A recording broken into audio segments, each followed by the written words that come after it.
আমি শুধু বক্তব্য দিতে আসি নাই, আমি একটি কথা বলতে এসেছি যে মামুন ভাই গরিব দুঃখী মেহনতি মানুষের জন্য কি করছেন। দেখেন ভাই, সকলেই আমার দিকে তাকাইবেন ইনশাল্লাহ। দেখেন, আমি রাজমিস্ত্রির কাজ করতাম ভাই, কারণ সাথে আমার একটা হাত নাই, মাথার উপরে খুলি নষ্ট হয়ে গেছে ভাই, মাথার 6বার অপারেশন হয়েছে ভাই। তৎকালীন সবাই গোলাম মোহাম্মদ আলী ছিলেন এমপি। আমি তার কাছে গিয়েছিলাম, বলছে তৎক্ষণে দিও, তৎক্ষণে গিয়েছিলাম ভাই। তৎক্ষণে দেওয়ার পর ঢাকা মেডিকেল থেকে ভর্তি হইও।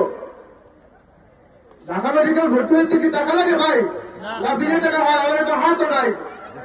অবশ্যই আমাকে চিনবেন, আমার দুলো ভাই এই কলেজে চাকরি করতো, তখন আমার দুলো ভাই নিয়ে গেছিল ভাই। আমি বক্তব্য দিতে আসি নাই, আমি বক্তব্য জানি ভাই। আমি মামুন ভাইয়ের কাছে পাশাপাশি থাকি, ঘুরি।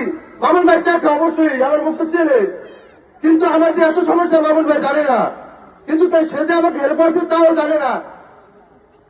আমি সকলের কাছে একটু অনুরোধ করবো, আমি হয়তো আপনাদের অনেকের ভাইও হতে পারি, বোনও হতে পারতাম, বোনের ভাইও হতে পারতাম, অনেক বাবার সন্তানও হতে পারতাম।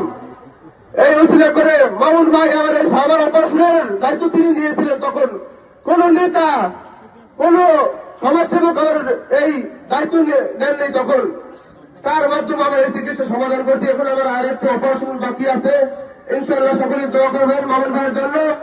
তিনি যেন এমপি হতে পারেন, তারপরে যেন আমার চিকিৎসা যেন করতে পারেন, এটাই আশা করি। সকলে আমার সাথে